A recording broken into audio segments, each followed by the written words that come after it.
Hello, welcome to True Hoop with me, Jarod, Hector, and Henry Abbott. How are you, sir?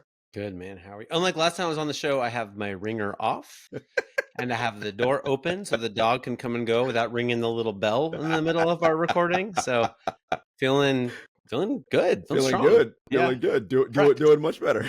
Yeah. More optimized for elite podcasting. I like Yeah. that. Just to Yeah. taking a step towards ready, Like, yeah. That's actually an interesting phrase. Taking a step towards ready is an interesting way to talk about what we want to talk about today, which is a larger conversation around AI and AI specifically in sports.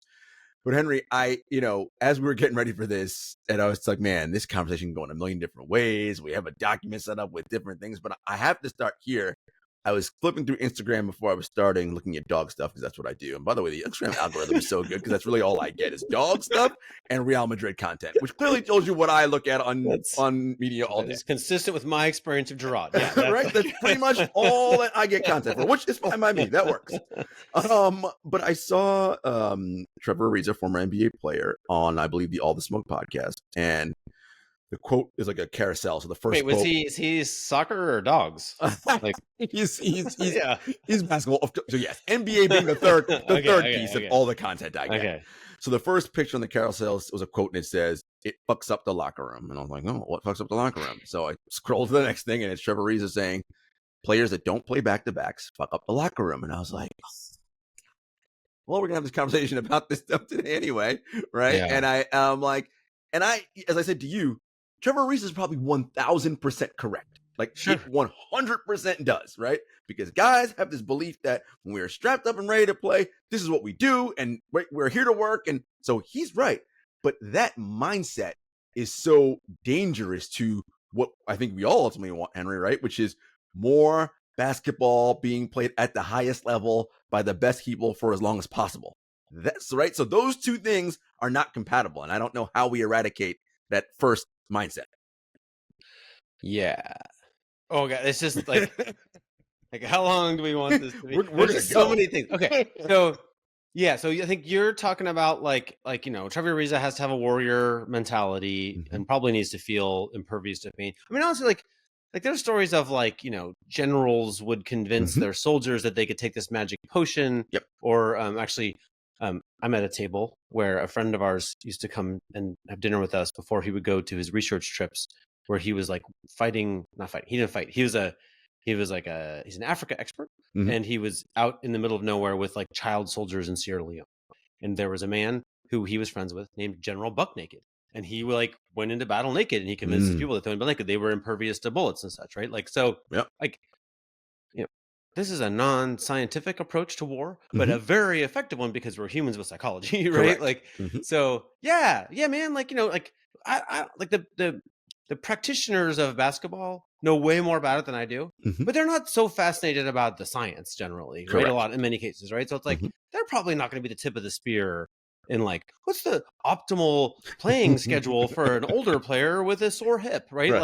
Trevor Ariza wouldn't be my first go-to on that. Correct. And he shouldn't be. He should go fucking ball, right? He needs to go do his thing, right? He needs to go crush people, all that stuff, right?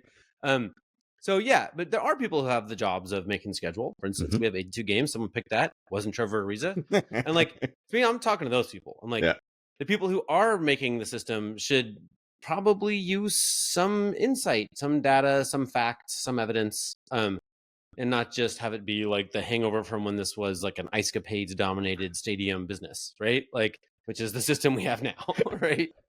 That's what I tell people all the time. I go, yes, because owners own these stadiums and they have to have dates fill up the thing. So it's ice capades, it's the rodeo, it's monster truck rallies, and it's 41 NBA games. Like, and when it started, we were the lowest priority.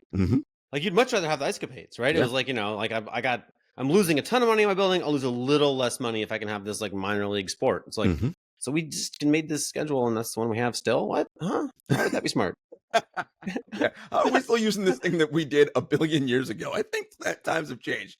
So anyway, Henry came to me and said, let's talk about AI in sports. And I said, I love it. Let's start there. So I thought it'd be helpful, Henry, to start with, what the fuck even is artificial intelligence, right? Like, oh, wrong guy to ask. Yeah, I don't know. Well, because I think people just say shit and they're like, do you even know what AI is? So I did a little bit of like searching around, and artificial intelligence is the ability of a machine to perform tasks that are usually associated with intelligent beings, such as learning, reasoning, and making decisions. AI is a broad field that includes many disciplines, such as computer science, data analytics, and neuroscience. AI systems learn and improve by analyzing large amounts of data to identify patterns and relationships. They can use this information to make predictions, recommendations, or decisions.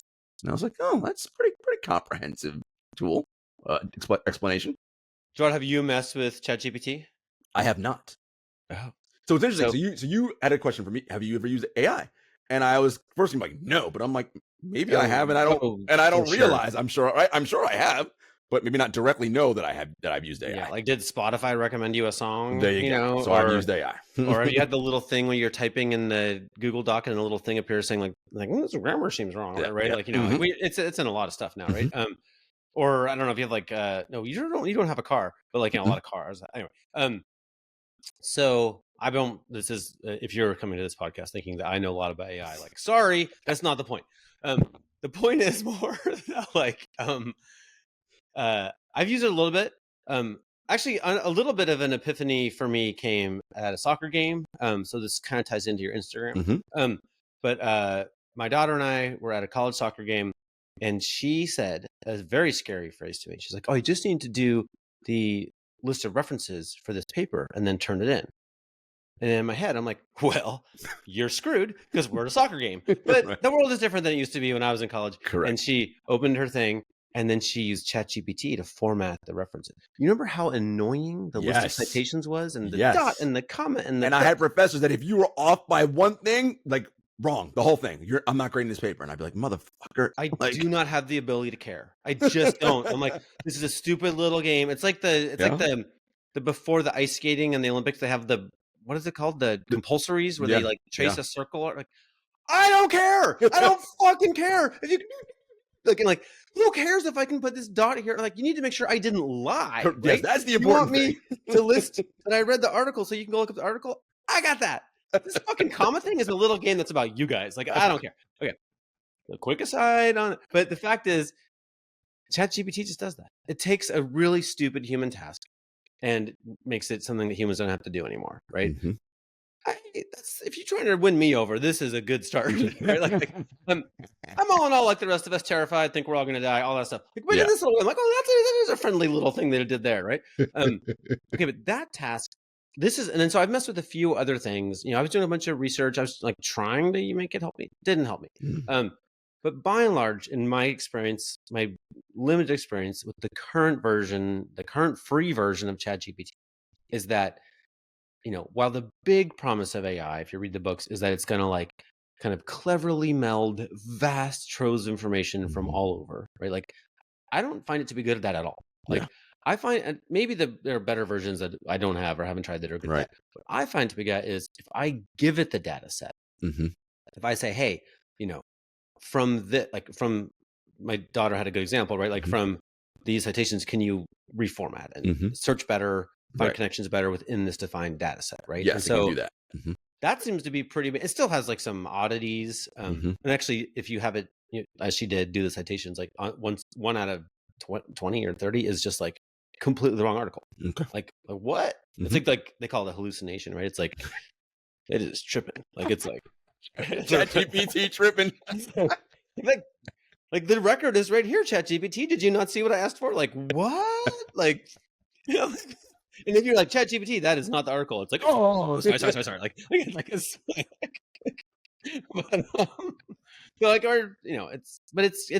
it's improving at a scary rate. So like I assume all these things will be worked out, right?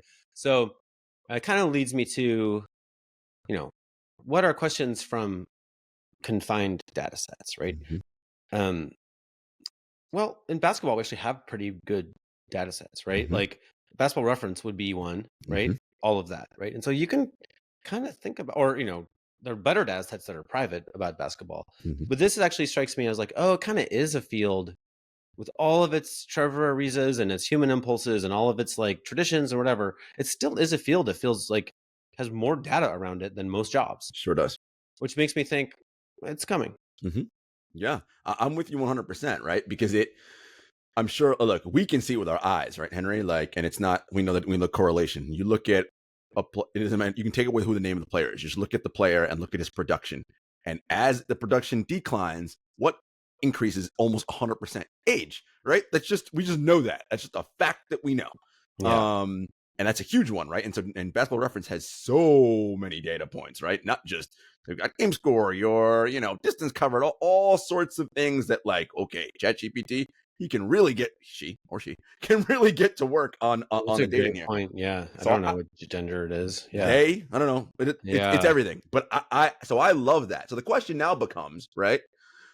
What can ChatGPT do better in the NBA than a human can do? Right. So this is, I think, a lot. Like, so that the most basic answer to me is like everything that has been the fight of data in sports, like where the answers do come from spreadsheets, where the better answer in a spreadsheet is something that like John Hollinger's pretty fast reading a spreadsheet, but he's not he's not a Right. supercomputer, he's not a rack of servers floating on the ocean that Google runs, right? So for instance, they asked Daryl Morey in one of the early conferences, like, what are the questions that data has kind of settled in basketball, right? And his first answer was like, well, the 2-for-1. He's like, there's 4 endings of a quarter every game. There's 1,230 games a year. We've been looking at it we've got all this on the servers. Like, you can kind of see, like, if it makes sense to go to shoot with 31 seconds left or not, right? Yep. Like he didn't actually answer the question, but he thought that was the topic that had been answered, right? Yeah, and I know that it's, as data has arrived in sports, I noticed that it's coming. A lot more teams are shooting with 31 seconds left, right? Right. So that's one. The other really obvious one is like just when this all began, every team, every coach was like, 3-pointers are the devil's work. We must keep them from our game. We would never run a play for that. Like they'll take you off to coach jail or something if you shoot threes, which is just and that's dumb. just like completely wrong, right? Yes. As evidenced by watching the NBA today, right? Completely wrong. Yeah.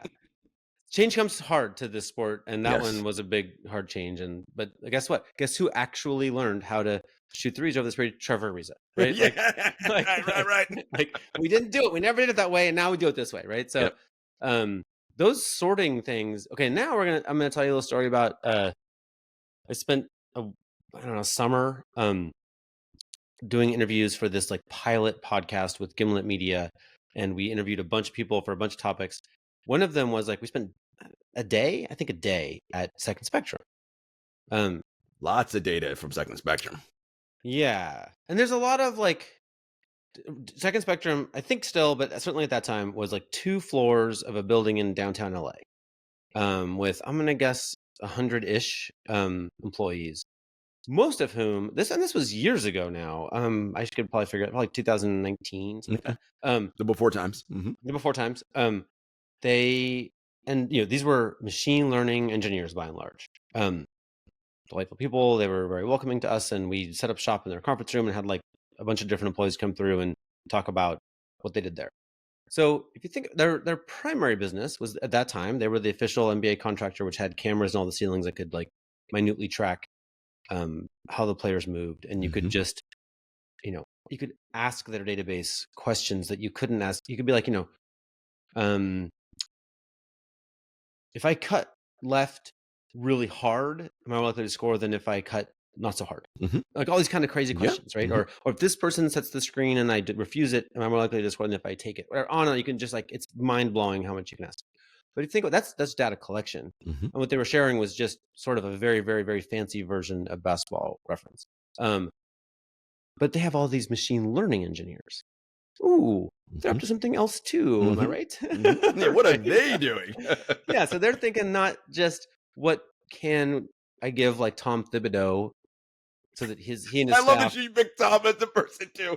actual client who they actually met with. Like when I was sitting in that chair, Tom had been there, right? Before. They were always grilling coaches, like, what do you want from this, right? And the Knicks, he wasn't at the Knicks at that time, but the Knicks are sneaky, huge consumers of data. They just don't they don't have to admit it, or use it apparently.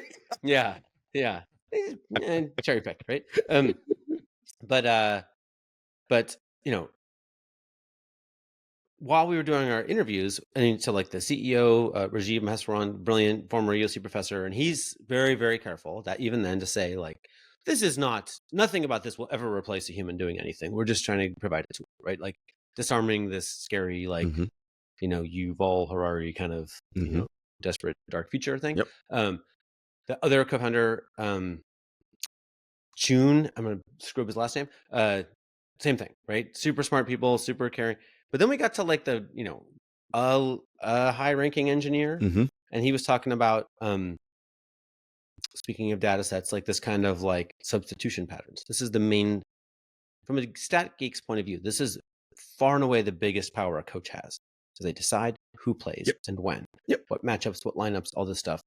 And from a stat geek's point of view, coaches fuck that up all the time, all the time. And you can Ask see, Corella Bob, right? He built an entire yeah, gambling career off that. yeah. There's just like, there's so many times where like, oh, you guys have the magic benefit of against like that center, you have this center on your bench who makes that guy useless, but you just forgot to play him.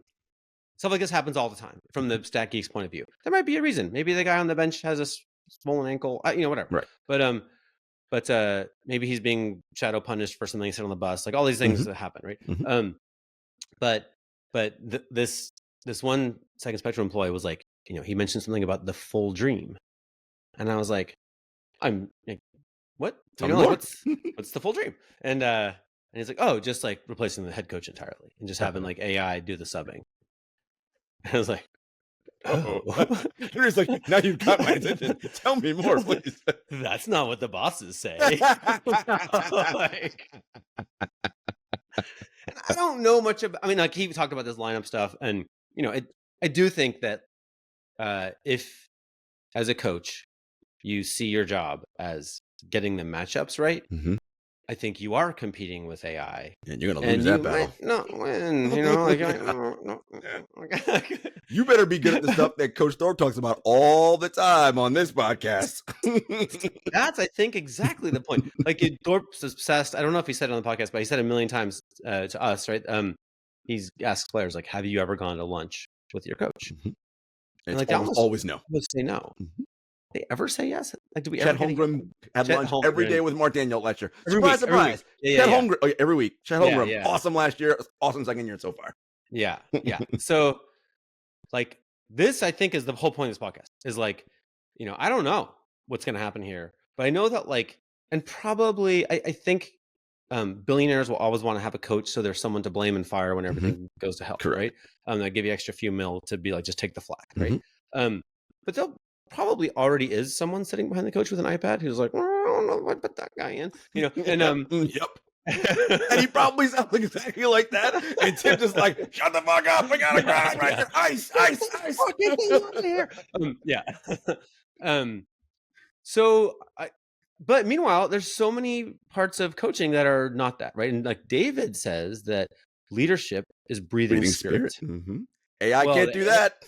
I will be very surprised if it gets good at that Right. anytime soon, right? Mhm. And so, and David also recently told us a story about a coach. Whatever. I think this is like kind of secret, but there's a guy who has a job in the NBA who used to have a job at a very elite high school, Mhm.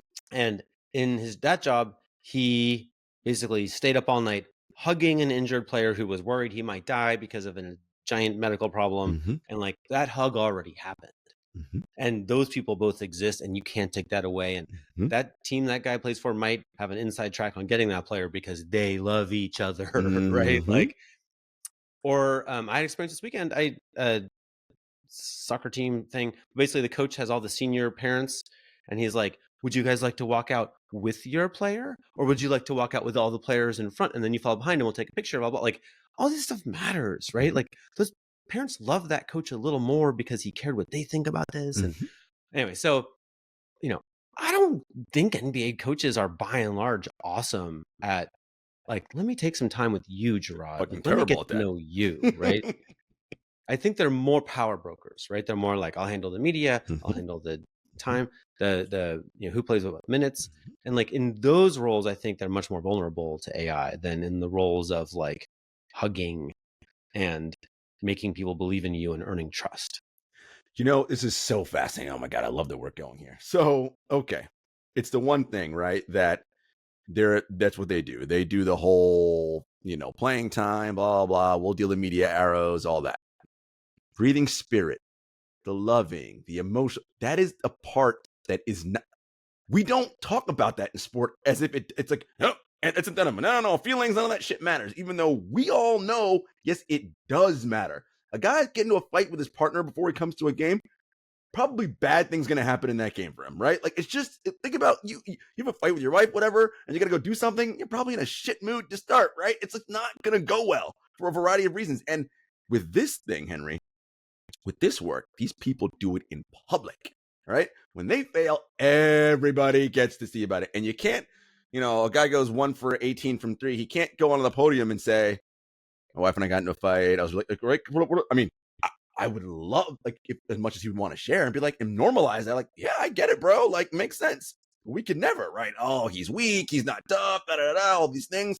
And it's just like, we are in a bad place, man, if we can't allow for that, right? To be a thing for a player to put his arm on you and say, I understand, man. Like, but no, just tough it up, be a man, whatever. And I'm like, hey, this is why this, like, sports in general, doomed. Like, just doomed. Like, we're just doomed. Speaking about breathing spirit. Yeah. Listen, the team that figures out this part, Henry, and is able to be open and upfront and honest about it, I think will have a huge edge in whatever sport over their competitors. Huge, because players will be like, you know what? They fucking give a shit about me as a person. Yeah. And there's a lot of, like, they should work hard because they earn a lot of money is like what everybody's thinking right now. Of course, that's the thing. Like, yeah, I agree. They should work hard. Like, they should. But we're at the top of the top of the top. Yes, right? They work hard, motherfuckers. Yeah. The people who don't work hard don't make it 2 levels below. Correct. Right? Like they work hard, right? And they work harder than, mostly they probably work too hard. Yes. They probably need to chill a little, right? They'd be more effective athletes if they worked a little less in most cases, I think. But where the opportunities for most improvement are in this, like, in the inspiration business, I think, right? Where or belief effects, which is a thing that's actually in my book. There's a part, some research from this. There's a bunch of people. Just like Carol Dweck wrote this book. What's her book called? Mindset, I think. But basically, and then there's Aaliyah Crum is this, like, another researcher. Like, they have, like, if you say to like, in a little experiment of, like, golfing, I think it is, if you give them a ball and you say, like, here's the ball everyone's been using, then the next person to putt will do okay. But if you say, this one seems to be a lucky ball, like, they literally are more likely to make it. Shock of all shocks. Yeah. And or there's this other experiment where like, if they show, like, you get on a treadmill and they have a little, like, digital version of you last time you did it, and you're like, oh, this is you running your time, right? And maybe your PRs, whatever, it's on your PR pace. But if they cheat and make it go a little faster than you've ever gone, you will do it.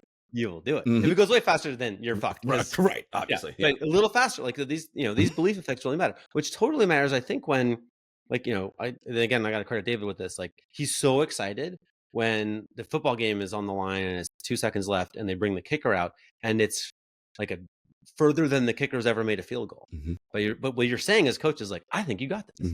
Like, and guess what? Like, sometimes they do, Yeah. And like, that is the coach actually giving the player more ability, right? This belief effect is a real thing. Most of our limits are not biological. Most of our limits are not hard and physical. Like, we can move more and do more than, like, it's almost like researchers have a hard time finding the limits of what we can do. The limits are mostly in here. And so, like, fucking AI ain't got a chance to inflate my sense of my own abilities, right? Not this decade, but to me, I'm like, this is where it would be really great. Like, and I think the reason we don't have a lot of that in the NBA is because the players, there's infinite supply of players all up and down the system, even JV. Like, you don't have to get the most out of anybody. Coaches don't. It's not the habit we have. Yeah. Like, and so all the way up and down the thing, it's like, we'll just get somebody. If you suck at this, we'll just get somebody else in here. And, like, it's true, they will. But when you're trying to get the most out of LeBron, like, we're not going to get into LeBron. Nope. You got to get good at him.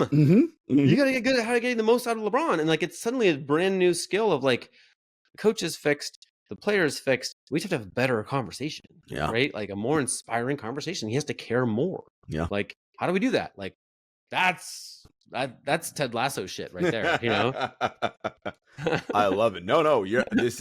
Listen, all that the part you meant about, inspiring an athlete. As you know, I coached swimming. I helped your son Duncan out with some stuff while he swam. Like, that was always my thing. It's like, oh, Yeah. doing a thing. It's like, oh, look at you. You went like half a second. I'm like, they really didn't. But it's just, and then all of a sudden, right? It's this guy thinks I can do it. Yeah, of course you can do it. And they do it, right? Like, So great. It's so great. That it's is a the beautiful best thing moment. to see. It's just awesome. Yeah.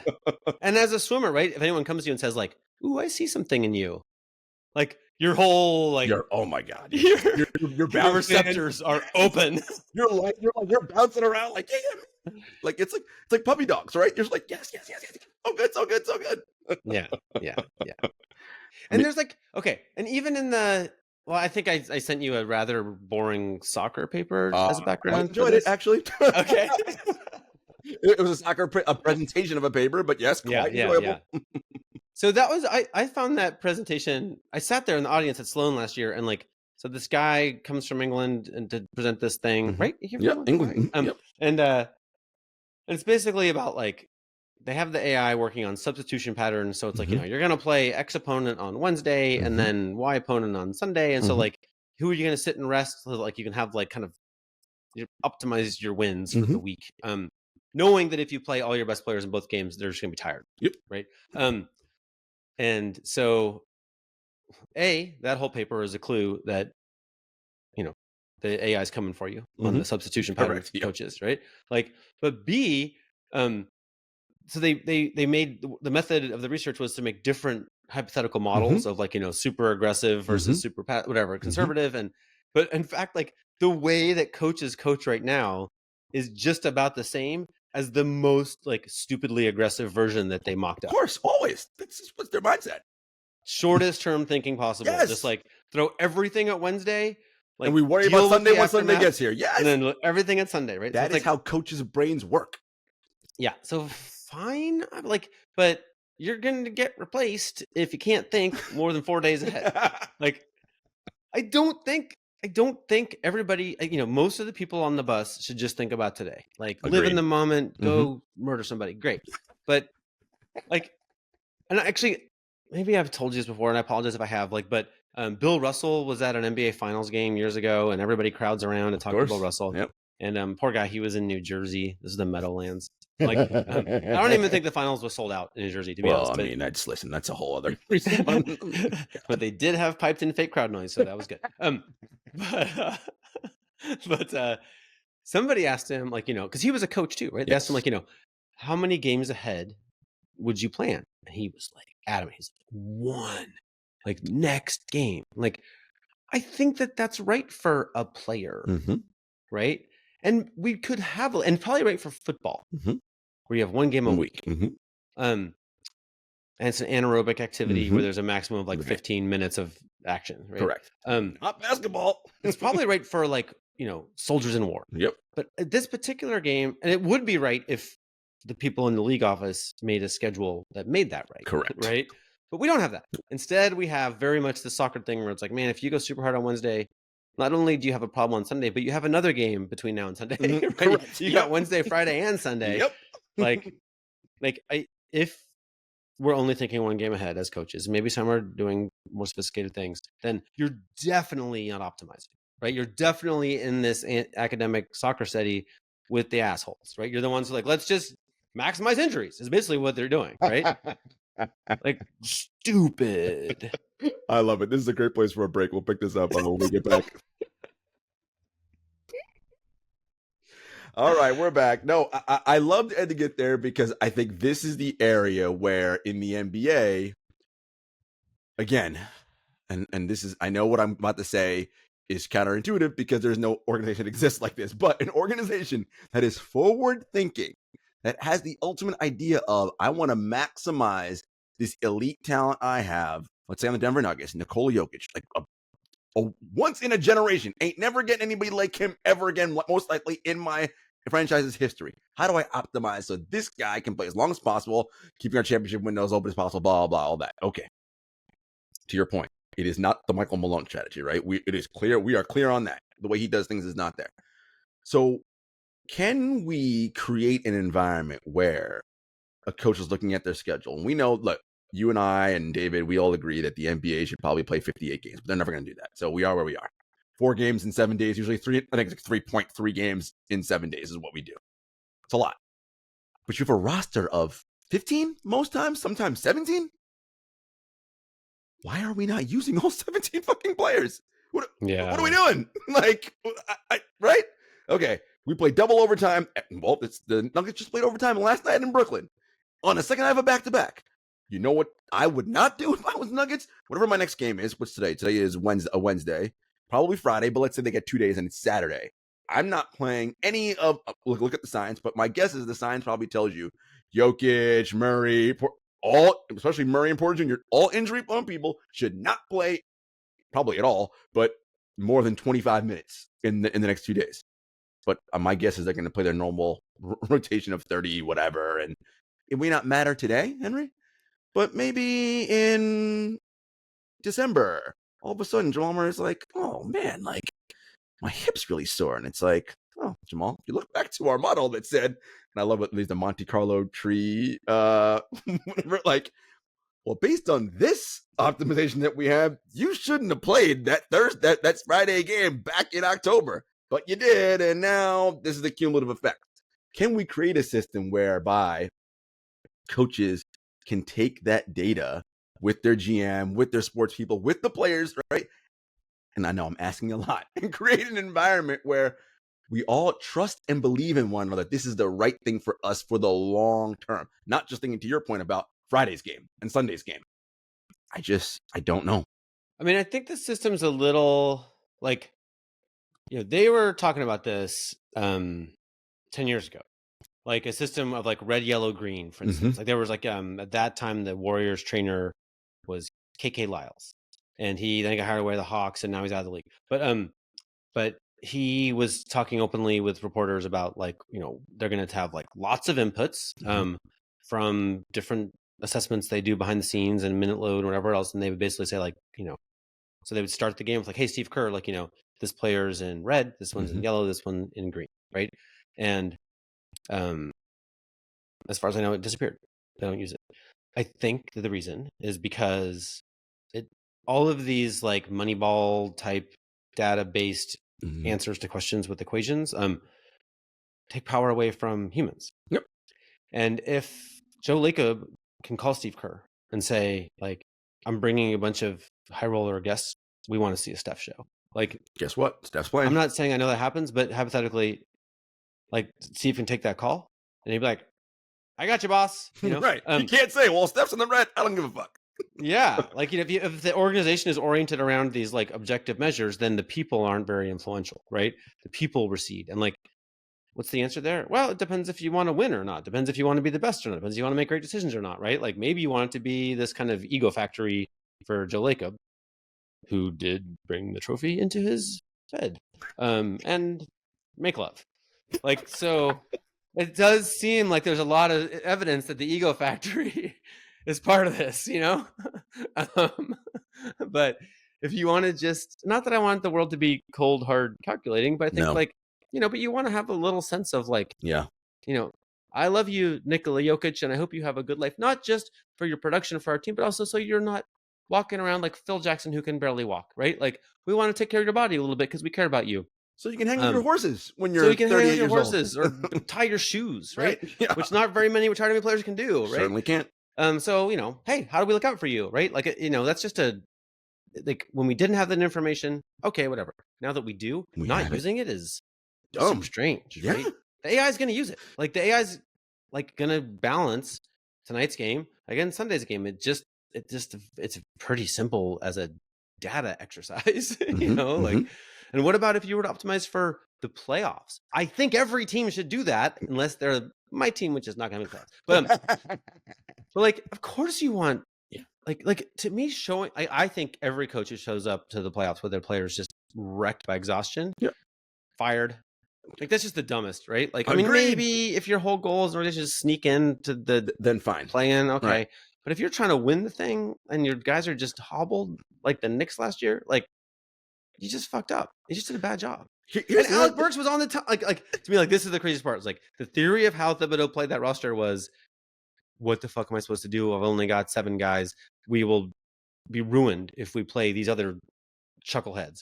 Well, guess what? Once you've had enough injuries, Alec Burks came in and was good. It could have been good all year, and then OG might not have been hurt, right? This is the point. This is what I'm trying.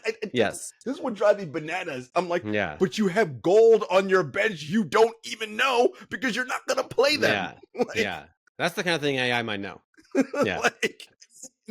And here's the thing: if you want to be cold, hard, calculated, and like capitalistic about it, Joe Lacob or Dolan or whoever these owners are, guys on your bench who make shit money, who could be really good. So according to our bonus wins, shout out to Henry and Dr. Steve Velarde, you've got a guy who can really impact winning who's making like $2 million a year. Yeah. Hello, win, huge for you. Yeah. Yeah. And the biggest cost by far, right, is just the dead dollars of the injured star, right? Which is like, I mean, we should tally up, but like, the number of big dollar players who missed games last year is, and you do all the missed games, it's just, if you could just reduce that 20%, it's like giving the league, I don't know, $500 million or something. Right? It's like a ridiculous amount of money, right? That's lost here. And the way the NBA works, when a player of that magnitude is hurt, that is a humongous hole in your roster. You can't just go, all right, I'm going to fill it up now with something else. Like when LeBron, KD, or Steph are hurt, that is almost $200 million just sitting around not doing shit. Yeah. Like you can't replace that with anything. Like you just can't.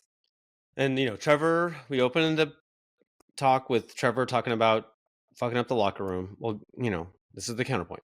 Like, you're missing a guy on Thursday, fucks up the locker room. I get missing the guy for the second half of the season, also really fucks up the locker room. Like it does. And it's common.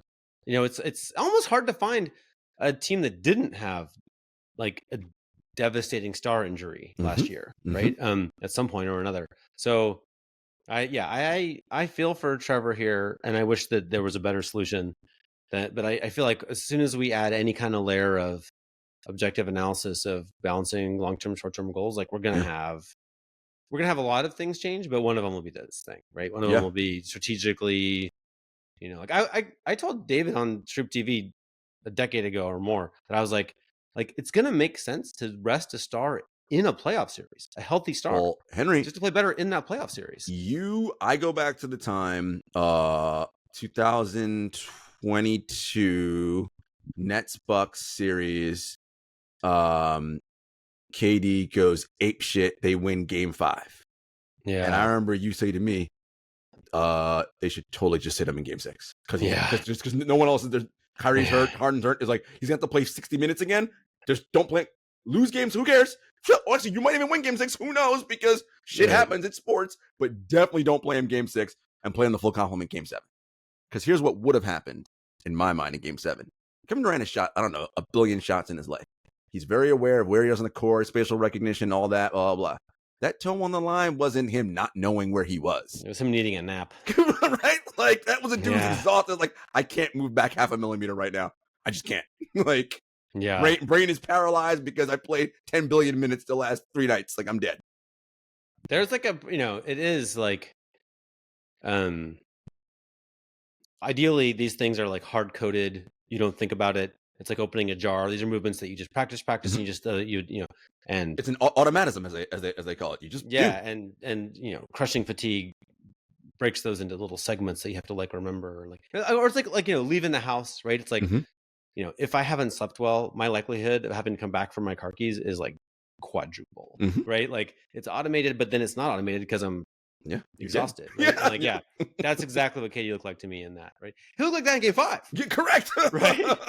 What a hero.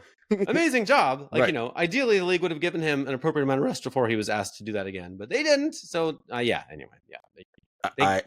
These things happen. That's a perfect example of what I'm like. I think there are definitely times where, like, I don't know, like would Jalen Brunson with a game with like 4 days between playoff games maybe finish that series, all this kind of stuff, right? Like our bodies are good at healing. They're really great at it, but they just need a second. That's it. Give us a little time, man. Let me get a little time to regen, man. So one of the ways that reasons beyond the sort of, and you talked about this, the incentives, for lack of a better term, right? Coaches aside, playing time, guys also to also put this on the athletes, guys want contracts and want right, and they have to get paid, and they know minutes gets them in the game. So there's all these competing factors which fly in the face of what we know is hardcore, dude. Like I think in that talk you mentioned, the model will say this is a player's skill level, but based on age and the load they've had so far, this is their injury potential for this coming game. Players don't care about that bottom line injury potential. It's no, I gotta go because I'm in line for a max or this or that or whatever. So you have that piece of it, right? The internal dynamics of a team that make it very hard to do that. Then there is, Henry, the media ecosystem around it, right? Let's just say that's the dumbest part. Yeah. The worst part. Let's just say in an ideal world that a team says, you know what, we're gonna do this because this is the right thing to do. Okay. And then a coach makes a decision in a game, a regular season game, who cares? There's 82 of them, mind you, by the way, and it didn't work out. And he gets up on the podium when he's asked, oh, why did you do X, Y, and Z? Well, our model said that we should, blah, blah, and I want to stick to that, and did it. Okay, so you made a decision based on the model. And then the next morning on fucking Talking Head show X, Y, and Z, this is the conversation. This is why we can't have these dumb nerds talking about blah, blah. And it's like, and I it's funny I think about this, I think about my dad in these scenarios, because he's someone who's told me growing up for numerous years, I don't believe in home field advantage. That's not a thing. I was like, Dad, I was like, what? It is, there's a million studies that show the likelihood of the home team winning happens 70 whatever percent of the time. So this is what my dad would do. Whenever the home team would lose, particularly a big game, he will call me or whatever. See, I told you it doesn't matter. And I go, but you didn't call me the other 9 times when they did. What? What are we doing? The plural of anecdote is not data. Yeah. But that my dad's mindset is that's not uncommon. That is how many people think about a lot of things. And I'm like, this is our problem. We're so fucked. We well, you sent me the other day, you sent us a some SPO quote about how something he was doing was definitely not research based, right? Right. And it's it is, but he can't say that for the exact reason you're outlining, right? You can't, this is basically going up there and being I'm a man and I am a leader and I do man leader things, but I also always check my computer. It just undermines the whole premise, right? We want them to be fucking just statues. Cavemen. Yeah, we want them just to be impervious, right? I want to be like centurions or something, right? And it's well, that's not the best way to make good decisions. You have to be kind of vulnerable and curious, and and poke around and try something and try something else, and which means there are totally these moments of I don't know, man. I just felt like starting that guy, and I thought it would work, and it didn't, and oopsie, that's really what's happening. If you're doing a good job, if you're not doing that, then you are the caveman, right?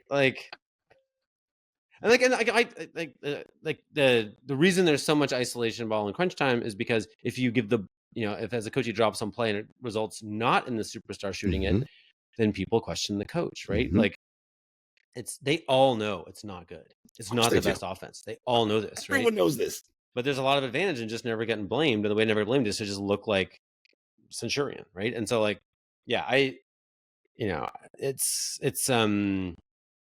it's all very vulnerable, right? It's all very vulnerable. These jobs handled this way are very vulnerable to improvements, right? There's this kind of I don't know, maybe it's a stupid analogy, but this is a whole tradition of gas-powered engines, and now they have electric cars, and it's all those fights about 0 to 60, all that this kind of carburetor, all fucking stupid now. Doesn't matter,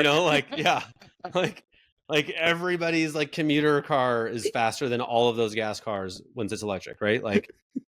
So 0 to 60 was a stupid measure to get excited about, right? We're in the before times of all that with these decisions, right? Where it's it's just going to be super different, and people are going to know, because now there's another problem too, which is somebody's already at home right now knowing, Horolobos is home knowing, we shouldn't put that guy in. Wrong. Yep. Or honestly, I think Kevin Pelton wrote a thing before the Jokic draft, basically this Adriatic League performance is pretty good. And he's not of a nature to be mean like that, but right. But look at all the picks before Jokic, right? What's Kevin doing? He's at home watching TV, and he's is he knowing you motherfuckers who are supposed to be the experts? Did you not see it? That's 30 staffs with international scouts and all that money and all those flights and all And those fucking Pelton could see it right from his house. it's like doop, doop, doop, doop, doop, Jokic, And that's exactly how it went too. Jokic. That's exactly how it went. Yeah. How's that possible? So I think the league tends to act when they look stupid. Actually, this is why we have VAR. I think we don't have VAR because they want to get the most accurate calls. We have VAR because we reached a point where the viewers at home knew more than the refs. Mm-hmm. Like, fuck, like Can't that's have that. a chance for the league to look stupid, right? Like, so I don't, either of the coaches will start using AI and making these kinds of choices like this and consistent with AI or better than it, or they won't, and somebody will know. And like right now, they won't know. But like, there's probably some vendor right now who's doing a little pitch to ESPN with like, "Hey, look, we can have this little live thing in the corner," kind of like the fact checker during the presidential debate. And you're like, "Oh, we can have this little thing." And be like, "Oh, the coach did a dumb thing," and like I don't. ESPN will say no.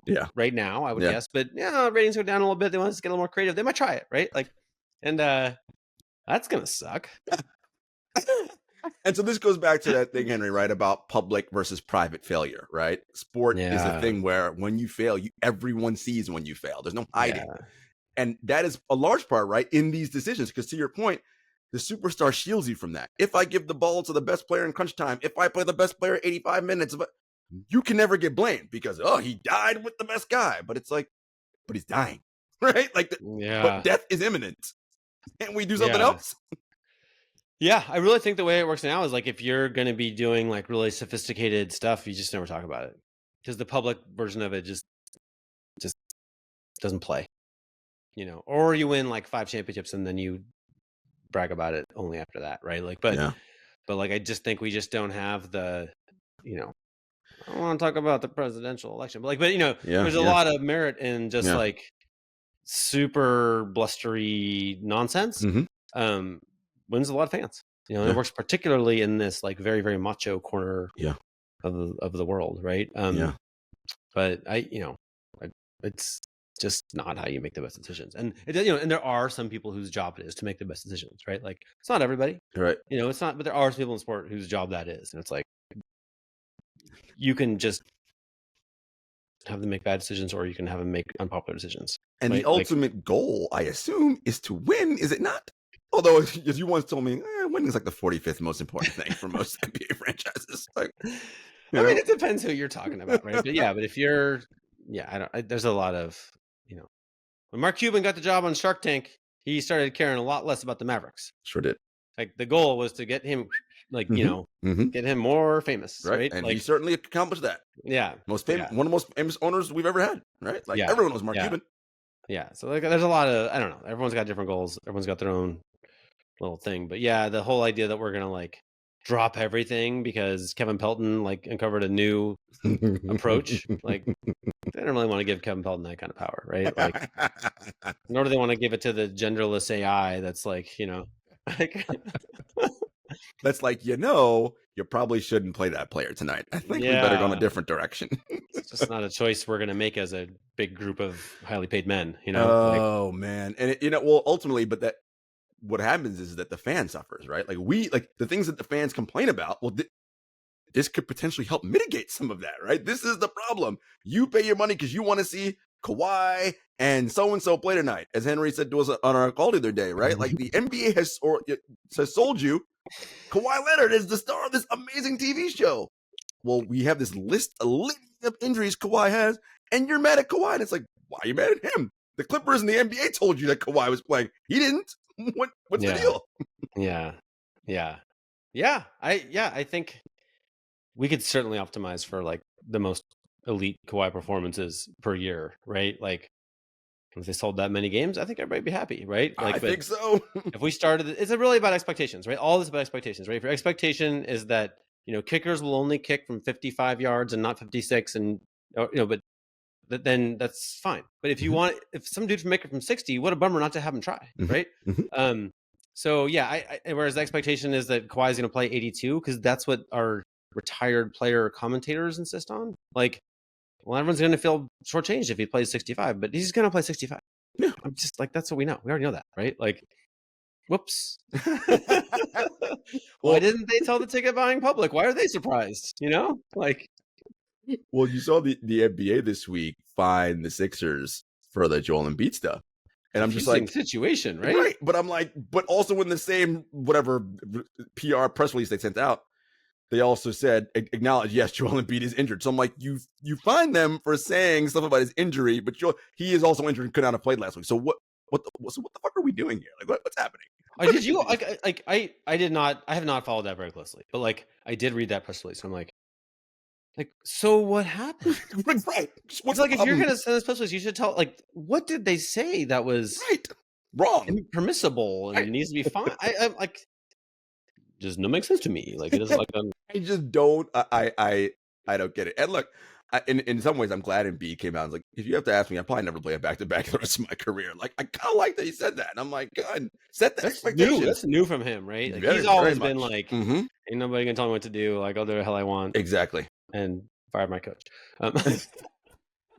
Man, then there is that. There is that piece of it. But yeah, I don't know what. Like my best guess is that if they say that he wasn't injured, now they damage the league a little because it Right. looks like arguably the best player is Right.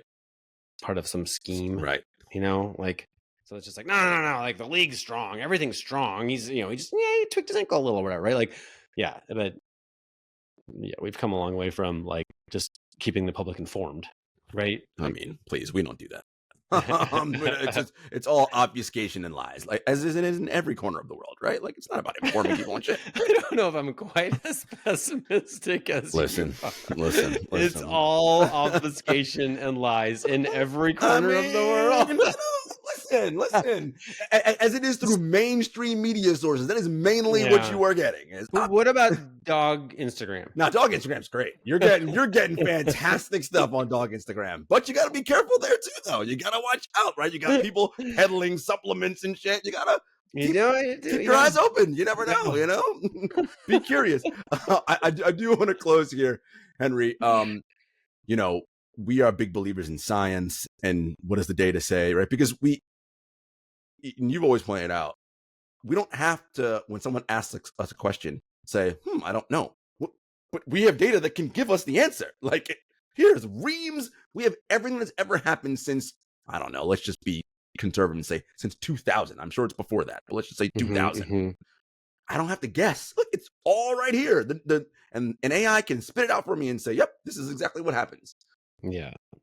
But there is the human element side of this, right? And it's the breathing spirit that David talks about. It's the marriage of both of those things, right? That work. Because to your point, we talk about, and you talked about on Monday, the human body can push hard. There is this idea of psychology of like manifestation, like, no, you can go half a second faster, like, but it's both, right? And how do we use the data and my intuition as a coach, my human piece, my knowledge that, oh, he's good. He's had a baby girl born. He's so excited. Like whatever the things are to make this the perfect scenario, right? Like if we have that, I think you would agree that's the best possible scenario for everybody. It's a tool. These are all tools, right? Like I just think you should know, like, if this is your profession, practice your craft, right? Like do your stuff, use the best available tools, right? If I were a butcher and I come up with a new kind of knife and I'm like, no, I just don't like that knife. It's like, you should try it. Yeah, and if it's better, you can't afford not to use it because your competition is going to use it, whatever, right? Like, this is just a new tool. And it makes just as much sense to me to be like, I just don't like to use video. We never used video back in the day. It's like, well, you suck. like you just don't know enough, right? Like I'm sorry, like someone's gonna outplay you, outclass you because of something from video, right? Yeah. Like video was around for, I don't know, 50 years before it was like widely accepted. The 3-pointer was around for 35 years before it was widely accepted. It was legal before they used it, right? And on like one measure of intelligence is like how quickly can you assimilate the useful new things, right? And we're gonna use AI in sports. Like maybe I don't even like that fact, right? But like it doesn't matter if I like it or not. Like we are definitely going to, and the teams that figure out how to do it smarter, faster will win more, right? And so if they can get the next Jokic that no one even knows is there because they have video based, like what's it called, computer vision, computer vision scouting, be like, oh, just the way that guy's moving, bloom, we got a role for him on our team, right? Like if you can do that, like you're gonna be better. And so, to me, like, there is not an argument for just being closed-minded to new tools. The only argument, this goes for us at home too, right? Is like, out of all the hogwash in your dog Instagram and all the Mhm. hucksters and whatever, like, what are the things that are real? Like, how do they help you? Can you Mhm. use them? Like, Mhm. it's not true that most technology is helpful to make ours better, but some of it is. And Mhm. like, you gotta you can't just put your head in the sand on that. Got to try it. See if it works. Yeah. I love it. Oh, Henry, what a great conversation. I mean, we could have talked for another fucking 2 hours about this stuff. But we kept it under an hour. I'm We really proud did. of We, us. we we did well. We did well. All right, folks. Thanks for tuning in to this special episode of True Hoop, and we'll see you next time.